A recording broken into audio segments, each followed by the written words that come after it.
It was around about this time I started to wonder a little bit about Matthew Fowler, who was claiming to be a Ramangiri tribal man. But and I thought he was here to help us. I'd given him $1,000 in cash because I thought he was a Queen's lawyer. But after a few days, he said no, he was a Queen's Rover Scout, which is above the law in a sense. He just keeps an eye on, but he's not a lawyer. But anyway, he's also under the Mental Health Act, I believe. But I didn't know any of that at this point in time. But oh, I thought we were recording. No. Well, up until the last little bit. Well, He's brilliant on video too. Go. Lerewood Corny. this is the Queen's Rover Scout. Lerewood Corny. Sit down. I have lost the plot, but I've got in my hands these copies, which I'm now going to hand a copy back to Queen Christine, because on Did he say Queen? as preeminent and enduring original sovereign Ramangiri heritage lawman, and his prison registered birth name in the straw man thing, Lance Gilbert Walker family /L.G. Walker family lease agreement in cultural acquisition program, explicitly stated here. Lease agreement, this lease is made the 2nd day of October 2006, and so I'm handing back this copy to Queen Christine, and then therefore an equivalent copy to, okay, yep, and there's the cover, yeah. And an equivalent copy to yourself. Okay. And I have identified myself too. Thank you. Is that with the same date? With the same date, and because I have here Another copy? no, the original.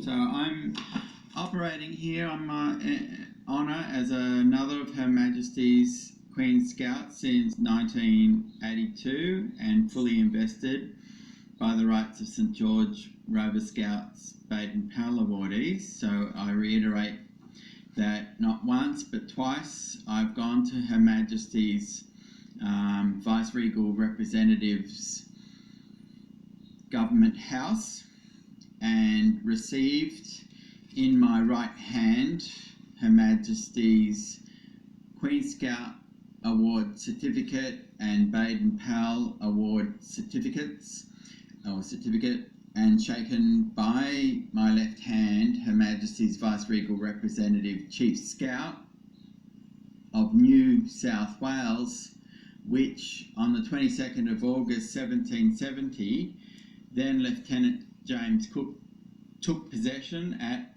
Possession Island in what's known as the Torres Strait Islands. Hence we have Torres Strait Islanders, and hence we have ATSI, which is Aboriginal and Torres Strait Islanders. And so as a result, breached His Majesty King George III's, Her Majesty's great-grandfather, King George III's Great British Admiralty. So that's prior to the creation, which King George III created on the 1st of January 1801, a century before the creation of Her Majesty Queen Empress Victoria's Commonwealth of Australia letters patent on the 1st of January 1801. And so on the 22nd of August 1770, then Lieutenant James Cook took possession without consent of the natives, and certainly not Ramangiri consent. And so this Carter, this island, known as subsequently in 1802, a year after the creation of the United Kingdom on the 1st of January 1801 by then King George III, my namesake, as it were, Commodore Captain Matthew Flinders, called this Kangaroo Island after Cook's voyage at Cook Town, and the Endeavour was careened, and as a result of the running aground on the Great Barrier Reef, and that's where it was later Sir Joseph Banks gained the name kangaroo from the local people. And so I've got here an original copy. As you can see, it's a coloured copy cover. They were not copy, but the original. And that you can see that inside it's actually inked, wet ink, saying lease agreement.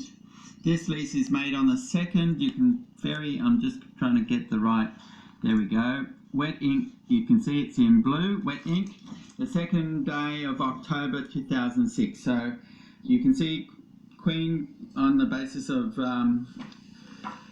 Kano Walker's preeminent enduring original sovereignty as a Ramanjeri heritage lawman, that we will be going through these documents, these in effect Indigenous Land Council or ILC founding documents from 2006, the lease documents and arrangements, and conducting an administrative audit and a forensic financial audit.